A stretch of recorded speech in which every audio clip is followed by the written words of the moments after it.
Welcome to the Education Insights Focus on Behavior podcast. We're here to talk about all things behavior in the world of education. We take the science of behavior and break it down for educators into easily implementable steps, and we're excited to spend some time with you.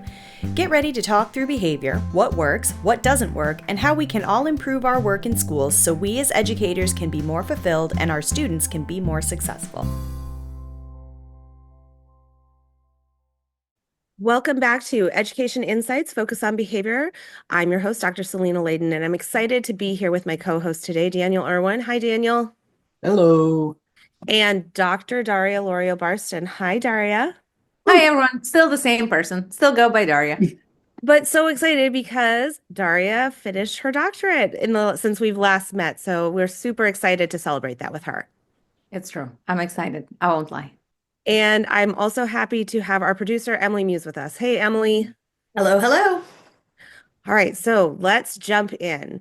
So I was thinking it would be interesting to talk about some of our previous experiences today. So, what is the most unique or memorable reinforcer you've seen or used with students in our schools? I don't know if it's like ever, but there's one that stands out in my mind. It was a student. Um, it's like I was with him between like the ages of 14 and 16, and he came to us with some really challenging behaviors, with aggression and some toileting things. And one of the things we found was that he loved to sit on a yoga ball, like an L shape. And so his feet weren't on the ground, his hands weren't holding on anything except for two cups. And he would pour things between the cups while bouncing on this ball and staying balanced on top of this ball without touching anything. And it was like we sort of joked that we could start like a business with him on like a core exercise routine, because this kid could just bounce and bounce and bounce and not lose his balance, all while he put Matchbox cars in the cup. He put whatever he could find. It was two cups pouring back and forth while he was bouncing on top of this yoga ball. It was truly remarkable. So the real question is, how did you figure that out? Just access. Just it was one of those, like, the yoga ball was around, cups and things were around, and that's what he landed on. That was a number one for him. I mean, it sounds fun. That I is mean, impressive. And I am thinking now about all the core strength and the balancing that's required. I think you're onto something with the class. Or yeah, I also think this is 100% an act that would be quite reasonable for things like America's Got Talent or okay. Britain's Got Talent. I feel like there's a future. There's a future there. There's a market for that. That's right. Right. All right, Daria. So for me, I had a friend who was 7, and for the reinforcer that we used was the mustard packets, like the cafeteria mustard packets. And it took us a very long time to figure out why did this reinforcer work, because we struggled with the transition between the cafeteria back to the classroom, and we would be all lined up, everything was fine, and then my friend would run off to the station that had extra condiments and would just grab and fill his pockets and would get really, really upset if you had to remove the mustard packets. So once we figured out what the function was and that he was trying to obtain a very specific thing, we started using that as something that he could earn through token boards. And he was incredibly motivated. And I wasn't sure at first because this child wouldn't open them, wouldn't do anything other than squish them. And I thought, well, maybe it's a sensory thing. Maybe he just likes the color and maybe he just likes the squishiness of this. And it was a couple of months before I asked his family at the parent-teacher conference as to could they potentially explain or did they have any insight? And they started laughing and they said, we were wondering why he was coming home with all of this. But they apparently were a family who strictly used ketchup on all of their things. And so we legitimately believe that my little friend just wanted some mustard. And that was the way that he was trying to obtain it. So when we started using it for reinforcer, he was incredibly motivated. So it was definitely the most unique and unexpected reinforcement we have ever leveraged in the classroom, but it worked like a charm. He just wanted to smuggle the mustard packets home. He just wanted some mustard packets. So I had to think about this one for a minute, but I used to have a little guy I worked with who, the very first time I met him, I walked into his classroom and he walked up to me, no problem, and said, "Who are you?" And so I told him who I was. And he goes, And he thought about it for a second. And then he tells me, "Did you know that the human foot has 26 bones?" And I said, "I did not." And then he walked away. So he had a really unique fascination with the human body, particularly the skeleton system. And so we actually used a token board where he collected bones, like, token bones, not obviously not real ones, but token bones that he could then build an arm or a leg or whatever. And then he would access, whatever other reinforcers he wanted. But he just was really motivated by the skeletal system. So, I think this brings up to a really great point about how all three of the stories, right, for some folks, this would not be reinforcing at all. Like this You would don't be want skeletal bone I tokens? mean, I don't think it would make or break my day. I don't know if that'd work for the fake skeleton bones or real ones, really. I mean, the But ball might be kind of fun though. okay, in the eye of the beholder. I stand by It's my really hard. It's really hard. Spoken by someone with experience. We definitely tried. Like that was a staff challenge. Like how long can you do this? So And what was even the in my record? youth, it was very hard. Oh, I don't remember that. Um, But I assure you there was data. Yeah, Yes. no, that was it. That was my thought is that these stories, fun as they are, right? But they do pose a bigger question as to how do we leverage reinforcement and how do we find things that actually work and are meaningful for the folks that need it and not us using things that we think they will need. Like I think about my buddy and stickers did nothing for him. But if you're looking for mustard, then stickers are nowhere close to what it is that's reinforcing you. So just some food for thought to consider and discuss. Yeah, I think that's one of those things that, especially when we're looking in classrooms and thinking about what's going to motivate kids, I think everybody sort of has a bank. Not everybody. People have sort of this broad idea of what's motivating to kids. And when you're working with individuals, I think, it really takes that exploration and opportunities to like expose kids to things, whether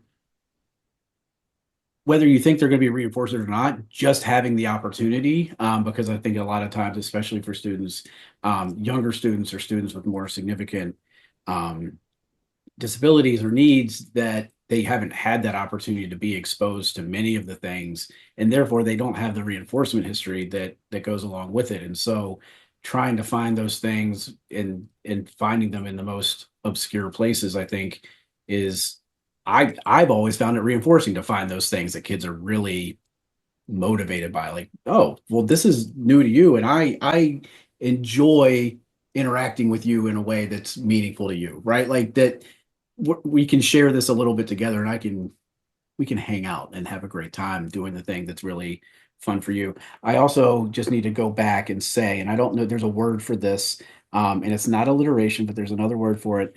I really enjoy the terms smuggling mustard and token bones. And I just they sound good together. It could be the name of the band of a band or their debut album. Um, but those phrases are sticking out to me. Thank you. All I right. think Well, the end will have to have a trombone, right? Like that It's that's definitely like a ska band, yeah. yeah, Which if we're going to talk about like bones for the band, I think we definitely need to have some of those instruments. Well, and but Daniel, to your earlier point, I was thinking about that it also goes to building relationships, right? Part of that is observing, part of that figuring out what kiddos or adults are really interested in. Part of that is absolutely exposing them to a variety of things, and part of that is just building relationships, getting to know them, getting to know their extended families, to kind of figure out what are some of the things that are meaningful to them. And I think sometimes we skip that part and we jump to things that we think have traditionally been or people have traditionally decided that these things are reinforcers. But I think we have lots of missed opportunities if we don't build relationships and really figure out what's truly authentically meaningful and not just like a nice bonus. So I'm going to interrupt us because we are moving into our main topic for today. So the title of today's episode is Getting the Same Results Again in the Future. Um, so I think what might help us as we dive into this topic of reinforcement is taking just a second to define what reinforcement is. So this is a ABA 101 term. Daria, do you want to tell us what reinforcement means? Dr. Lorio Barston, thank you. Oh, Dr. Lorio oh Barston. Lord, this is a quiz. I passed the oral exam part of my dissertation. This is not intended to continue here.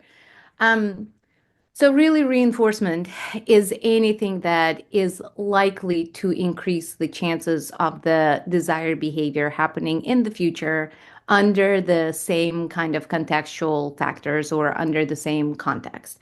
So we always think of it something as good things that happen to us as a result of the behavior, but really it is something that occurs as a consequence that ensures that the behavior will continue or will occur again. Does that make sense? Did I pass? Is the answer acceptable? Yeah, I think just to break it down in like the simplest terms, and yes, everything you said is right, but it's something that happens after that behavior that increases the likelihood of that behavior again happening again in the future. And we use it because we want to see whatever that behavior was happen again. And so when we ask a kid what's 2 plus 2 and they say 4, which is the behavior, we say, yeah, that's right, or yes, 4, or good job, or whatever comes after, which hopefully is acting as a reinforcer for them to say, when you say what's 2 plus 2 again, they say 4. So it increases the likelihood of that occurring again. Um, why is reinforcement? I would actually argue that reinforcement is probably the most critical behavioral tool that we have. First, I guess, do you agree with that? And if you do or don't, why? I agree. Why do you agree? I agree. Well, because it's part of kind of everything we do, and whether though that I think a lot of times we think of reinforcement as sort of being something, especially in education, and when we're thinking about kids and their behavior, something that is very overt or something that we do or we provide as instructors or adults or even as peers. Um, but our behavior has gotten where it is, not necessarily because of socially mediated contingencies, right? It's not always because someone has delivered something. I drink water when I'm thirsty because that water makes my that uncomfortable feeling of thirst go away. Therefore, I'm reinforced by drinking that water, right? And so it I mean, from an evolutionary standpoint, as humans, we've behaved in a way that keeps us alive. And so yeah, I mean, I think from that you could look at that behaviorally and say we stopped eating, the red mushrooms because Crag did not live very long after eating the red mushrooms. And so we learn and we change behavior and we do that, and that fosters evolution and the continuation of the species. Um, so there's that. Yeah, I mean, I totally agree with that too. So it's not really much of a argument, at least in this group of people, right? Because reinforcement is the underlying principle of what moves the behavior forward, what propels the behavior. And Daniel brings up a really good point about we sometimes, when we talk about behavior plans or when we talk about behavior in the classroom, we sometimes jump to those additional reinforcers that we provide as teachers or as adults. But really, some of the most powerful reinforcers are kind of those naturally occurring or right or the reinforcers that adults or students access naturally. And I think the example of thirst is a really good one to demonstrate that. I think the other piece that we have to recognize is when we are shaping behavior in the schools, it is probably the most powerful thing that we have in order to really help shape the practices and help shape the behaviors that are appropriate for the school setting, right? Or agreed by according to whatever classroom community agreements we have designed with our students.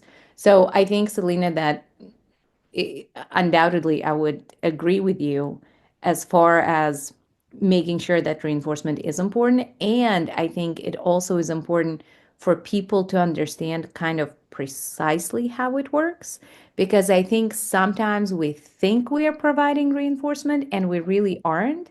And sometimes the most reinforcing things are not the things that we can or should provide. And other times, I think we're watching behavior change without even realizing what the true reinforcement is, right? Like, I think about the kids who come in and who are really hungry for connection and who really see school as a social experiment, as a kind of social outing, and they really want to come in and talk to their peers about all sorts of school, all sorts of things that are generally not related to school whatsoever. And I think about there's really, it's not going to be about points and the stickers and the candy that's going to help kids shape that behavior, right? When we realize that what is reinforcing to them about complete off-topic conversations are the social attention or are having the ability to talk about their interests, be it Fortnite or Roblox or, whatever that might be. I think when we realize that, we stand a much better chance of actually designing our lessons and designing our learning environments to make sure that kids can still access that in a way that is contingent to them completing work and contingent to them actually engaging in academic tasks as well. Yeah, I think you could bring up an incredibly important point, and I just want to make sure it's really clear. One of the things that I think it's really important to remember is if a student is engaging in a behavior, if a teacher is engaging in behavior, if anyone is engaging in behavior, they're getting reinforced for that behavior if it's happening again and again. And it doesn't matter if we know what that reinforcer is at that moment, it is happening, or they wouldn't keep doing it. And that is like a law in the science of behavior, because sometimes what happens, and I know this is a shared experience because we've had this conversation before, is I'll get called in to work with a teacher and a student in a situation that's going on, and we talk about like, okay, what have you tried? What have you done? And then I hear things like, well, I tried positive reinforcement, but it didn't work. And the reality is, if you are actually engaging in positive reinforcement, it will work. Because if it's not working, you didn't actually engage in positive reinforcement. You may have thought you did, you may have tried, but what you missed is the part where whatever you were using wasn't actually reinforcing for that student. And it could be a couple of things have broken down. It could be that the item or the activity or the socially mediated consequence wasn't actually reinforcing. So that's part of it. It could be that it wasn't strong enough of a reinforcer. So maybe it's something the kid likes, but whatever is actually reinforcing this behavior is they like better. It's more reinforcing. Or it could be that it's not contingent enough. And what I mean by that is, for something to be reinforcing, it has to occur because of the behavior. Now, you can have non-contingent reinforcement, which means reinforcement just occurs in the environment. Everybody should have non-contingent reinforcement in their lives. But if we want to use it to change behavior, the student has to see the connection between the behavior and the reinforcer. Daria, what are your thoughts on that?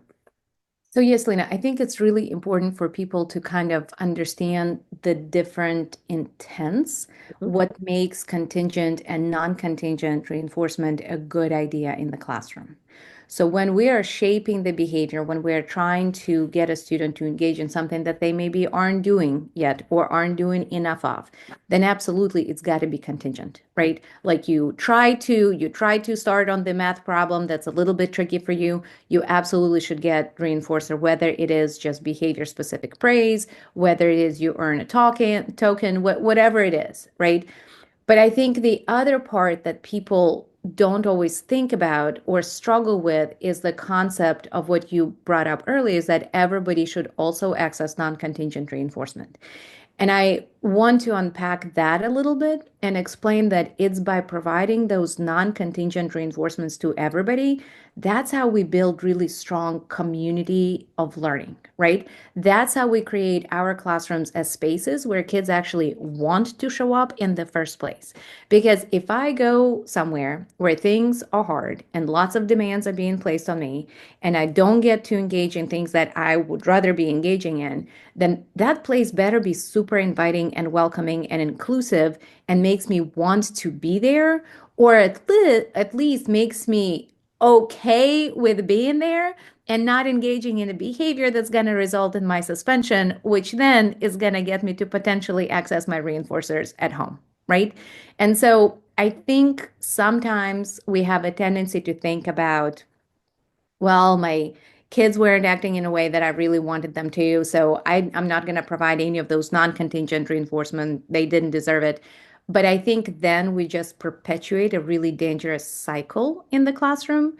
And I think when we foster the culture and the spirit that's warm and welcoming and inclusive, part of doing that is by providing non-contingent reinforcements however often we can.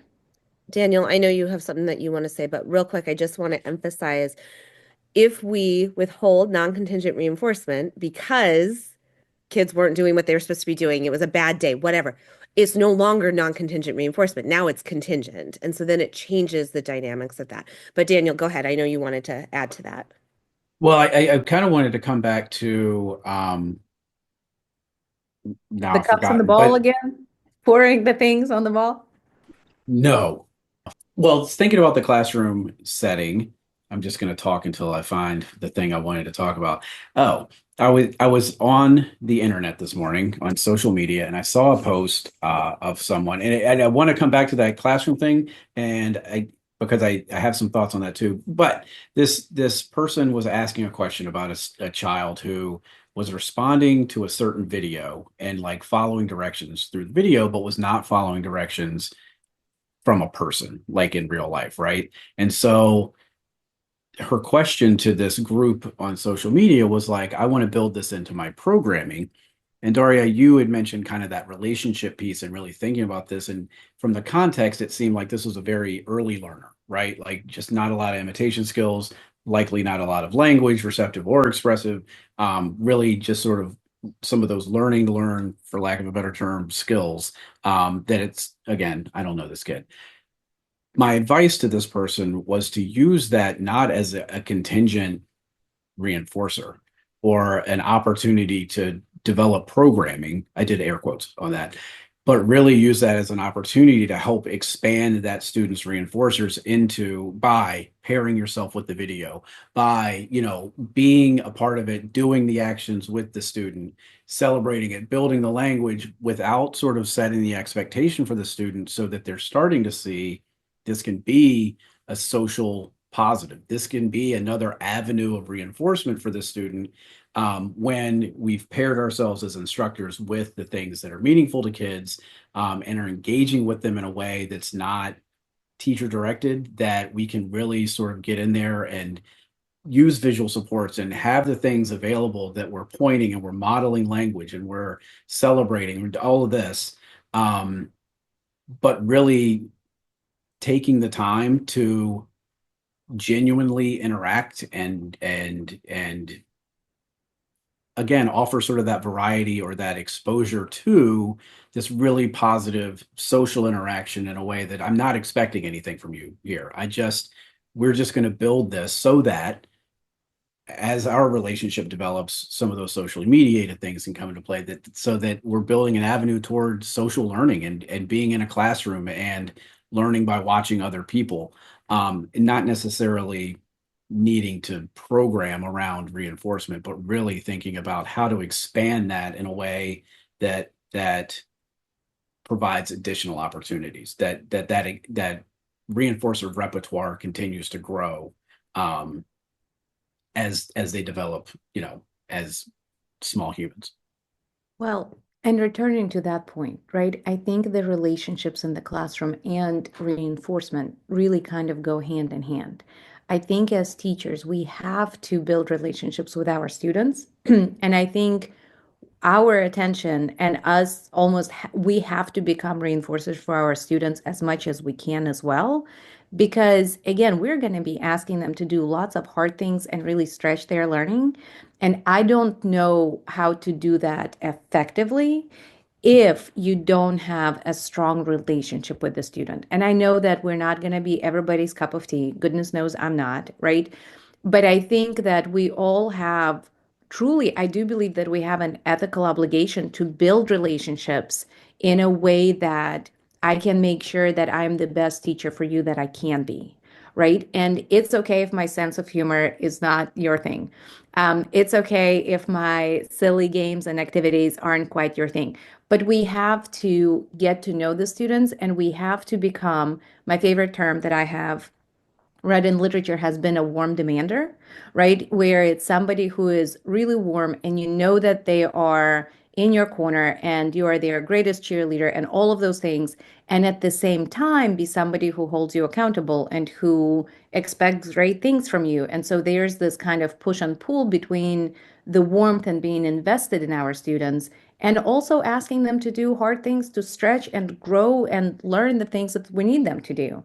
And so I think sometimes we get really caught up in thinking about how much academic stuff we have to cover. I think we sometimes get caught up in there are only so many instructional minutes that I have in class and all those things that have to get done that sometimes I think we forget about the true importance that meaningful and positive relationships have because the kids that have always given me all that they had were the kids that I had formed strong relationships with, right? And we can talk about different strategies how to do it. And you can have a really effective teacher that's not your favorite, but you still have a positive relationship with them. And so as I go into the schools, I get to observe teachers who have very different teaching styles, very different philosophies. But the thing that I see time and time again, that the teachers are most successful are the ones who invest in relationships with their students. So I think one of the important pieces of that, though, is we can't expect when kids walk in the room that they're just automatically going to like us, that we're going to have that relationship. Like that's an intentional thing that we have to do and build. And we do that by pairing ourselves with other good things. And so, yes, being warm, being friendly, being asking kids how their day is, asking kids what they did over the weekend. I mean, there's all sorts of little ways to build this in. And your point about we only have so many instructional minutes and we have so many tasks we have to complete. I think what we need to think about as we do that is then how do we build reinforcement into those activities so that those are also reinforcing? So we're pairing ourselves with that reinforcement. Those activities are being paired with reinforcement. And so I want to bring us back to the classroom. So what do we do to build reinforcement into our day in ways that are meaningful for kids? And I think one of the things we need to start by thinking about is what's actually reinforcing for those kids. And so, what are some of the things you've seen either that worked or didn't work that teachers have done around reinforcement with instruction? Well, and let's talk about the contingent and non-contingent reinforcement too, right? So I think the starting point, as I think you already said, Selena, is finding out what is it that drives your students and what are the things that they like. And I'm a firm believer into starting with a solid reinforcement survey and asking kids to fill that out. But I also have found that just as powerful sometimes can be a get to know you, open-ended kind of questions, such as things like, how do you like to learn? What are things that you enjoy doing? What is one thing that you want me to know about you? What is something that you wish I knew about the way that you learn? Give me an example of a really fun, exciting lesson. And, I think you have to know the age of your students and you have to know kind of where they are and meet them where they are by trying to obtain that information and recruiting families as well in providing some of those information. I think the more we know, the more we can embed some of those opportunities, whether they are contingent because this is what the students are working towards, or whether they are non-contingent because, Daniel, what's the name of our band now? Oh my gosh, sorry, Well, it escaped me. depends. Do we want to be smuggling mustard with the album Token Bones, or do we want to be Token Bones with the album Smuggling Mustard? There's also the Warm Demanders, which I think is another pretty good band name. Listen, that's just my motto for life. So I think with the Token Bones, if that is your favorite band, as now obviously will be everybody's, I think then as we're doing warm-up activity, as I'm doing something to get instruction going, if I can have that playing in the background as opposed to a random song that I like Bon Jovi, nobody cares about Bon Jovi. Well, that's not true. Everybody cares and should care about Bon Jovi.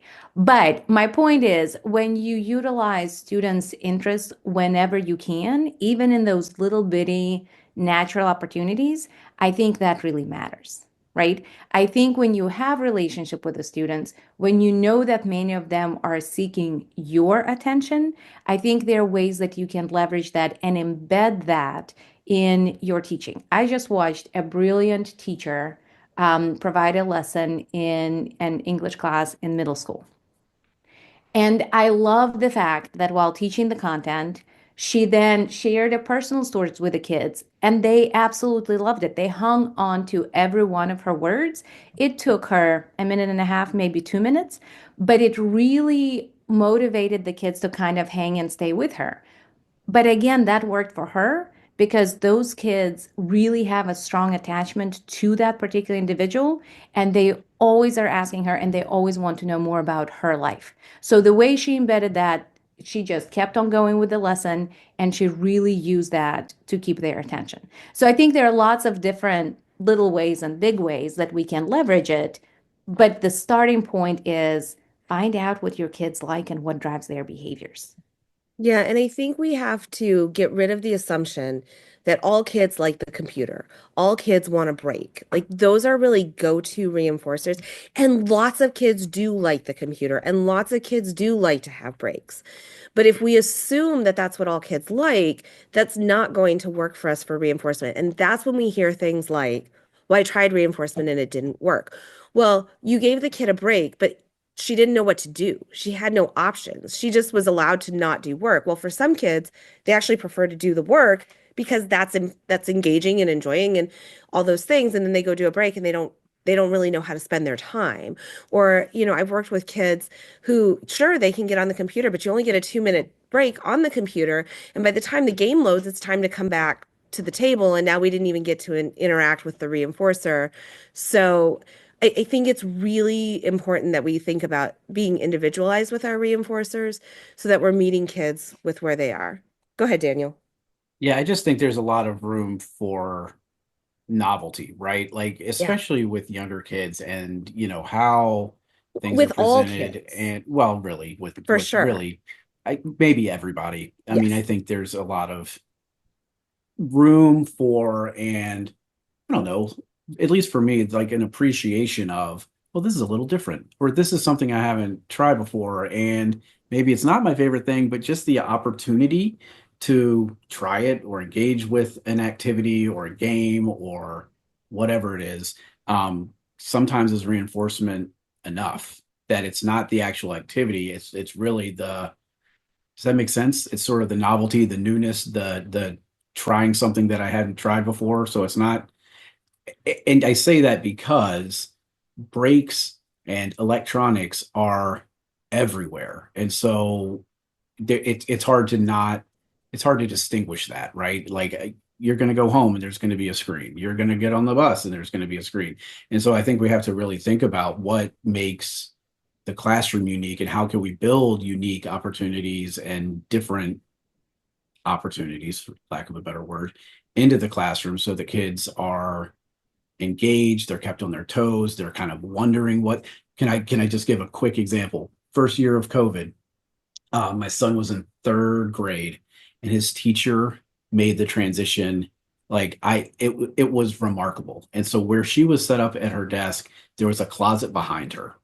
And I don't remember what the criteria was, But when when the class did something and took weeks for them to earn this, she opened the closet and she just had, I don't remember what it was exactly in there.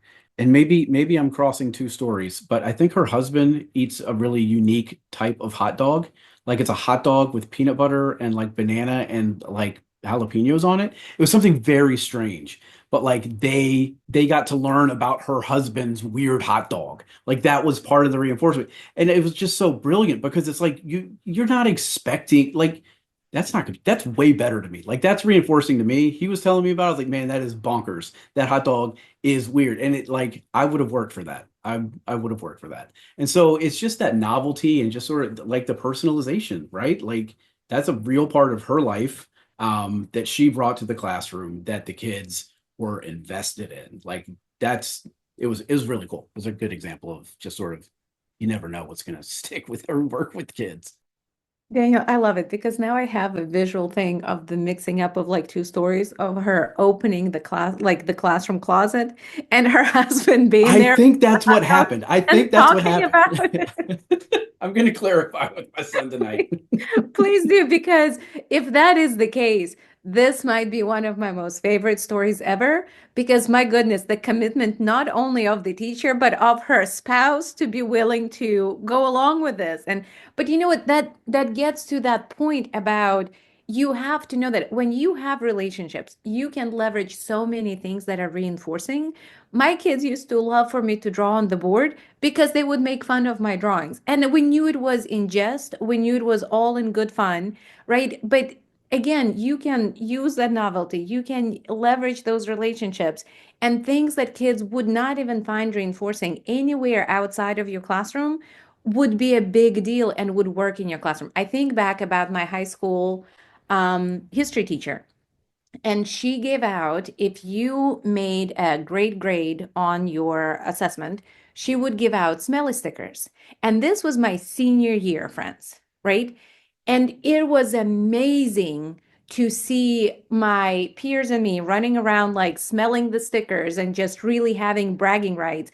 Did high school seniors care about smelly stickers? No, not typically. But because of her personality and because of her like building it up and making it a big deal, it was really reinforcing. And people really did put forth their effort. Like you would hear my peers say, is this a sticker test? Right? Because it's like, is there a way I can earn the sticker? Now, again, there are lots of other pieces to that, right? And I think reinforcement is deceptively complicated and deceptively simple at the same time. And we can probably talk about that for hours, but I did want to say kind of two things as we are thinking about reinforcement in the classroom. One, that novelty thing, one of the way to get there is just to have a menu of choices.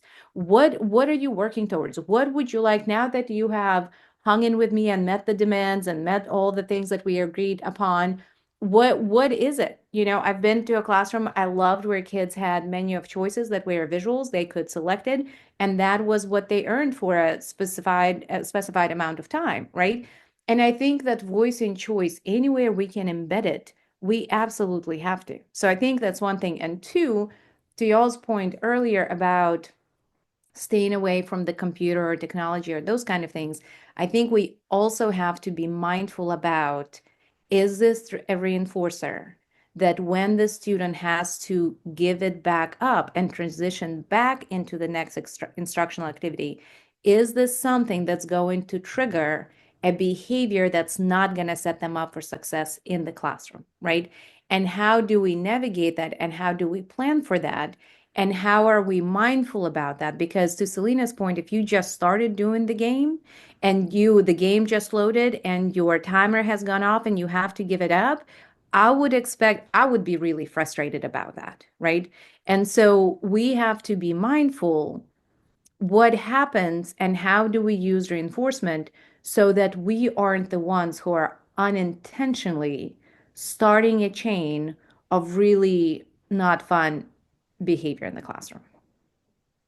Yeah, I think that actually brings us to a nice rounded end for this topic for today. Reinforcement is something that I anticipate we will talk about a lot because to kind of make a couple of big points, I still really, and I hear consensus, reinforcement is such a powerful tool that we can use in the classroom. It's a positive, happy, wonderful thing, but it's also really, really effective when it's done well.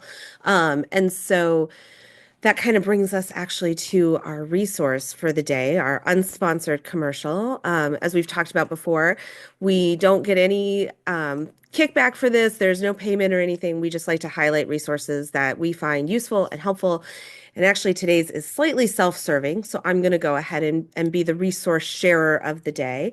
But our resource of today is actually on the CBIS website, and it is our video vocab. If you have not checked out the CBIS website, please do. We have lots and lots of videos that we call our video vocab series. And what these are is they take these behavioral terms like reinforcement and some of the other ones that we talk about, and they break them down into really friendly language that we can use in everyday speaking as we talk to parents, as we talk to our colleagues, as we talk to kids. And they're all done in 1 minute or less. And so they don't take very long to watch. They're very helpful and useful. They're on the CBIS website, which will be linked in the show notes, but that is www.cbisva.org. Lots of them are on there. If there's a term that you think would be helpful for us to add, we are always open to that feedback. We're continually adding to this list. Please go ahead and share that with us. So that actually brings us to the end of our episode. I want to say thank you to my co-hosts, Daria and Daniel. Thank you so much for your input and your wisdom and your insight today. Very reinforcing talking to you all. I hope we get to do it again. Thanks for another great chat. And I want to thank our producer, Emily Muse. Thanks, Emily. Thank you. And as always, if you have questions or feedback or suggestions for the podcast, we are always open to them. So please reach out to us at cbis@odu.edu. Thanks so much, and we'll see you on the next episode. Thanks for listening to Education Insights Focus on Behavior. We hope you enjoyed the conversation, and don't forget to subscribe so you never miss an episode. You can join the conversation by emailing us at cbis@odu.edu, visiting www.cbisva.org, or following us on Facebook, Instagram, X, or Blue Sky at CBISVA. Special thanks to the Virginia Department of Education for their support of this project.